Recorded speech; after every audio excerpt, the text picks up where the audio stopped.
Guys, welcome to Pakistani reaction. तो कैसे हैं आप सब? उम्मीद है आप सब बढ़िया होंगे, मजे में होंगे, खुश होंगे, आप बात होंगे। मेरा नाम है मुदस्सिर। मैं हूं बशीर। सो गाइस, क्या हुआ कि जर्मनी को मतलब कहां से पता नहीं खारिश लग गई है और वो इंडिया पर मतलब एंग्री हो गया है। पता नहीं हुआ क्या है। मैं आपको टाइटल बताता हूं, वो है Germany angry at India over Ukraine war. India will not be invited to G7 countries. मतलब इंडिया को वो नहीं इनवाइट कर रहे G7 कंट्रीज में। हमेशा इंडिया के बगैर ये मीटिंग नहीं होती। तो ये एक बहुत बड़ी गलती हमारे लिहाज से करने जा रहे हैं। इनका परिणाम इनको खुद मिल जाएगा। लेकिन जर्मनी को क्या हुआ है वो खुद अब पहले वीडियो देखेंगे तब हम आखिर पे बात करेंगे। ओरिजिनल वीडियो का लिंक मिल जाएगा आपको डिस्क्रिप्शन में। ओरिजिनल क्रिएटर को सब्सक्राइब करना मत भूलेगा। काउंटडाउन करते हैं 3 2 1 एंड स्टार्ट। नमस्कार, वेलकम टू वर्ल्ड अफेयर्स। मैं प्रशांत धवन। आज के समय जर्मनी को ब्लूमबर्ग कहाँ की जंगल रिपोर्ट चाहिए है, भाई? दुनिया भर में वायरल हो चुकी है क्योंकि इस रिपोर्ट में क्लेम ये किया जा रहा है कि जर्मनी बहुत गुस्सा है भारत पर और एक बार को इंडिया को ये लोग इनवाइट भी नहीं करेंगे आने वाले G7 समिट में। यहाँ पर आप देख पाओगे ब्लूमबर्ग का आर्टिकल है ना। यूजुअली ब्लूमबर्ग की इस टाइप की जो रिपोर्ट्स होती है about world politics, Jio politics, usually सही निकलती है, बट ये भी पॉसिबिलिटी है कि कल को जर्मनी अपना डिसीजन चेंज भी कर दे यूएस के प्रेशर में आकर।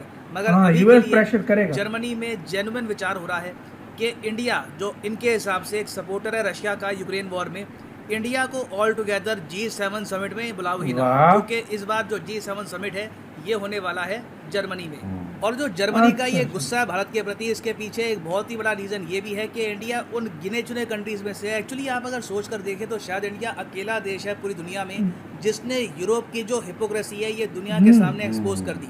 आपको मैं ये बता दूं, रिसेंटली हमारे विदेश मंत्री अजय शंकर से एक विदेशी रिपोर्टर ने ये पूछा कि आपको लगता नहीं है कि अब आपको रशिया की निंदा करनी चाहिए जो बूचा में हुआ है ये सब देखकर, अब तो रशिया के अगेंस्ट कुछ स्टेटमेंट दे दो। डॉक्टर अजय शंकर साहब ने यहाँ पर कहा कि देखिए आपके सजेशन के लिए थैंक्स, मगर मैं ये सब अपने हिसाब से करूँगा। और फिर इन्होंने यहाँ पर ये भी बता दिया कि जितना क्रूड ऑयल इंडिया परचेज करता है रशिया से एक महीने में, उससे कई गुना ज़्यादा तेल तो यूरोप के कई देश एक दिन में ही मंगा लेते हैं, एक आफ्टरनून में कॉल करके कि कुछ बैरल कम पड़ रहे हैं, ऑयल हमको दे दो। तो इंडिया ने जिस तरीके से एक्सपोज किया है यूरोप को, और बाद में मैं चाहता हूँ ये एक छोटी सी वीडियो है, ये भी आप देखें। दुनिया भर में ये जो वीडियो है ये भी काफ़ी वायरल हुई है कि किस तरीके से इंडिया के विदेश मंत्री ने यूरोप की हिपोक्रेसी को एक्सपोज कर दिया। The ministers Jaishankar and Singh. अच्छा, अमेरिका में किया। Why not condemn Russia's invasion? Wouldn't this best reflect India's foreign policy goals and international standing? And what is the leverage that the Indian government has to persuade Vladimir Putin? First of all, thank you for the advice and suggestions in your question. I prefer to do it my way and articulate it my way.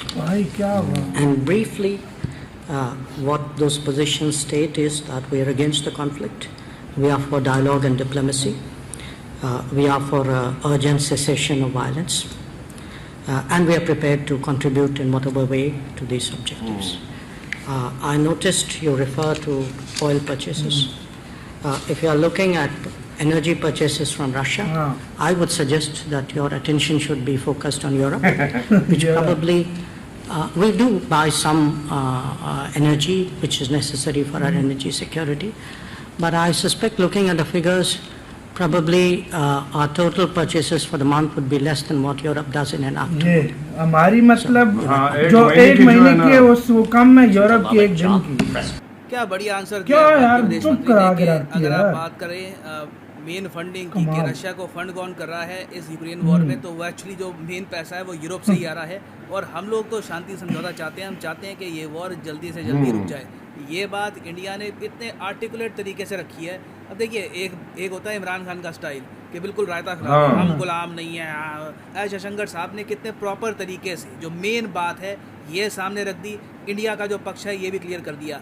और obviously देखिए, Germany को इस type की India की आदत नहीं है। Germany, European countries, even US आप वो हिपोक्रेट आदत ये है कि इंडिया का मीडिया, इनके लोग ज़्यादातर चुप से ही हो जाते हैं। हम इन पे जो आरोप लगा दे लग जाएंगे। हम अपनी पब्लिक को भी ये बोल सकते हैं कि देखिए रशिया जो भी कर रहा है यूक्रेन में, इसके पीछे मेन रीज़न यही है कि इंडिया चाइना इनको सपोर्ट करते हैं। हम तो यूक्रेन को सपोर्ट करने को तैयार हैं। इससे जो ये इनकी आम जनता है उनको भी एक मैसेज सेंड करते हैं कि we are the good guys. मगर इंडिया बार बार ये जो हिपोक्रेसी है यूरोप की, इसको रिमूव करके रियल जो फेस है, रियल जो फैक्ट्स हैं ये रख रहा है दुनिया के सामने। तो जर्मनी कहीं ना कहीं फ्रस्ट्रेटेड होगा। और कोई बड़ी बात नहीं है कि इस बार G7 समिट में ये हमको बुलाए भी ना। ना इस सब का इम्पैक्ट भारत की ग्लोबल स्टैंडिंग पे क्या होगा ये भी हम डिस्कस करेंगे। बहुत कुछ बुलाएंगे जानने तो को सही, मिलेगा, मगर आगे जर्मनी बढ़ने से की पहले क्या आपसे औकात है, पूछूंगा हाँ भाई। एक क्वेश्चन यहाँ पर ये U-turn लेंगे है कि जो देना। G7 कंट्रीज हैं ये दुनिया की टोटल पॉपुलेशन का कितना परसेंटेज 3% रखते हैं? इनके I पास think। टोटल दुनिया की नहीं, आबादी का नहीं, कितना नहीं, परसेंटेज? 30% होगा, 20%। नहीं, नहीं, 10%। 20% या फिर इंडिया 10% देख लो कितना है Comment और section भाई, में इंडिया जरूर G7 सही में आंसर नहीं मैं है। आपको दूंगा वीडियो के अंत में। ना पहली बोला- बात तो जब अच्छा, हम बात sorry, करते ठीक हैं है, ठीक है। G7 अमेरिका और America 10% USA, 10 United kingdom, Canada, Japan, France, इनकी जर्मनी 10% और हर roughly साल बनती है। इनमें से G8 था ना एक पहले, देश रशिया भी host था और करता है हटा दिया था उसको। G7 का समिट। हाँ। G7 के कोई हेडक्वार्टर्स नहीं 10 या है। 3 G7 होगा। के समिट्स होते हैं हर 3 साल, बहुत ये कम बहुत बनता से है, इशू 10 डिस्कस होगा। करते हैं, एनवायरमेंट से 10 लेकर इकोनॉमिक्स से लेकर ग्लोबल अमेरिका सिक्योरिटी, की ज्यादा है। Geopolitics. G7 is a very important international grouping. और पिछले कई सालों में आप देखो तो दो देश हैं इंडिया और ऑस्ट्रेलिया, अच्छा, जिनको ऑलमोस्ट हर G7 समिट में बुलाया ऑस्ट्रेलिया गया है। को फॉर भी। एग्जांपल जो 47th G7 समिट हुआ था यूनाइटेड किंगडम में, यहाँ पर मोदी जी को इनवाइट किया गया, स्कॉट मॉरिसन भी यहाँ पर आए। फिर उससे पहले आप जाओगे 46 समिट, ये कोविड की वजह से वगैरह कैंसिल, यूएसए में होता है समिट। फिर जो 45th G7 समिट था फ्रांस में, यहाँ पर मोदी जी गए थे। और इससे पहले आप देखोगे बहुत से G7 समिट्स में पीएम मोदी जा चुके हैं। इससे इंडिया का जो ओवरऑल ग्लोबल स्टैचर है ये भी काफ़ी हद तक बढ़ा है। अब यहाँ पर आप पूछेंगे मगर G7 कंट्रीज यूक्रेन के इशू को लेकर इतनी इन्वॉल्व होंगी, तो इसका आंसर है हाँ बिल्कुल होंगी। और मैं आपको ये बता दूं कि जब 2014 में रशिया ने क्राइमिया हथिया लिया था यूक्रेन से, उस वक्त G7 हुआ करता था G8। हाँ, देखो। तो हाँ, सब उस टाइम कंट्रीज रशिया ने भी था मिलकर ना रशिया को इसमें, निकाल हाँ। दिया तो G8 हो गया G7। तो इससे आप समझ सकते हैं कि अच्छा, यूक्रेन पहले के इशू को रशिया भी लेकर ये लोग रशिया को ऑल टुगेदर ग्रुप से निकाल चुके हैं। यूरोप की सेफ्टी, यूरोप की सिक्योरिटी एक बहुत ही बड़ी प्रायोरिटी है G7 की। तो कोई सरप्राइज की बात नहीं है कि जर्मनी आज के समय जेन्युइनली सोच रहा है कि इंडिया एक ऐसा देश जो ओपनली रशिया के अगेंस्ट स्टेटमेंट नहीं देता, ये नहीं कहता कि रशिया की इन्वेजन हो रही है यूक्रेन पर, एक ऐसे देश को क्या इनको इनवाइट करना चाहिए या फिर नहीं। और अगर यहाँ पे आप सोच रहे हैं कि ये जो डिसीजन है सिर्फ जर्मनी ना, लेगा, ना। तो देखिए वैसे रूल्स तो ये कहते हैं कि जो होस्ट कंट्री है G7 का, फॉर एग्जांपल 2022 में जो ये समिट होगा ये होस्ट करेगा जर्मनी, फिर उसके बाद 2023 में होस्ट करेगा जापान। तो जो भी होस्ट कंट्री होता है ये डिसाइड करता है कि कौन से कंट्रीज को ये लोग इनवाइट करेंगे एज स्पेशल गेस्ट। मगर यूएस का देखिए प्रभाव आपको Cancel यहाँ हो पे गया था दिखेगा। US अगर का। एक बार को इंडिया को अटेंड करना ही हुआ ना ये समिट, इंडिया सीधा यूएस से बात कर सकता है और यूएस के प्रेशर के अंडर आकर जर्मनी एक बार को अलाउ भी कर देगा कि हाँ ठीक है इंडिया अटेंड कर सकता है समिट को। मगर एक पॉसिबिलिटी ये भी है कि जर्मनी अपने पर्सनल इंटरेस्ट में जो एशियन कंट्रीज हैं इनको ब्लेम करके इंडिया को इनवाइट ना भी करे इस समिट में, क्योंकि जर्मनी में एक बहुत ही बड़ा गिल्ट ये है कि रशिया के 40% जो ऑयल के एक्सपोर्ट्स हैं ये जाते हैं जर्मनी में। जर्मनी की सरकार, इनका मीडिया बड़ी कोशिश 40% करता है भाई। कि ये जो अगली फैक्ट है इनकी जनता तक ना पहुंचे। हाँ। तो एक बार को ये बार ढकने के लिए ये इंडिया को भी ब्लेम कर देंगे और हो सकता है कि जर्मनी एक बार को यूएस को भी कह दें कि प्लीज इस बार इंडिया को रहने दीजिए। एक अब मैसेज सेंड करते हैं कि जो देश रशिया की निंदा नहीं करेगा उस कंट्री को हम इनवाइट भी नहीं करेंगे इंटरनेशनल ग्रुपिंग्स में। और US जर्मनी का जो मानता ये है। दोगलापन है, जो इनकी हिपोक्रेसी है, ये यहाँ पर भी खत्म नहीं होती। आपको याद रखना होगा, मैं ये बात फिर से रिपीट करूंगा, जर्मनी ने ही 2008 में यूक्रेन की जो मेंबरशिप थी नेटो को ये ब्लॉक कर दी थी। अगर 2008 में ही यूक्रेन बन जाता नेटो का मेंबर तो आज के समय जो भी हो रहा है ये सब ना हुआ बकचोदी होती होता। ना। ना इंडिया के पर्सपेक्टिव से आप अगर देखें तो हम लोग डेफिनेटली चाहेंगे कि कंटिन्यूटी रहे, मगर जर्मनी ने मान के हमेशा चलो पंगा कि लिया। अगर इंडिया को ये लोग इनवाइट नहीं करते तब इंडिया के लिए एक डिसीजन लेना काफ़ी आसान हो जाएगा। क्योंकि देखो जो ये G7 समिट है जर्मनी का 48 G7 समिट, ये होगा मोस्ट प्रॉब्ली 26 से लेकर 28 जून 2022 में। इसके कुछ महीनों बाद होगा ब्रिक्स। ब्रिक्स का समिट। ना पीएम मोदी विचार कर रहे थे कि ब्रिक्स के समिट को अटेंड करे या ना करे, मगर एक बार जर्मनी ये बात डिक्लेयर फिर कर दे कि करेंगे। इंडिया को इनवाइट नहीं करेंगे G7 फिर समिट करेंगे में, मोदी जी। तब इंडिया आराम से ब्रिक्स हाँ। कंट्रीज के ओह। समिट को अटेंड कर सकता है बिना किसी ग्लोबल प्रेशर के। क्योंकि इंडिया ओपनली कह देगा कि जब आप G7 समिट में हमको इनवाइट नहीं हाँ। करेंगे तो what do you expect us to do.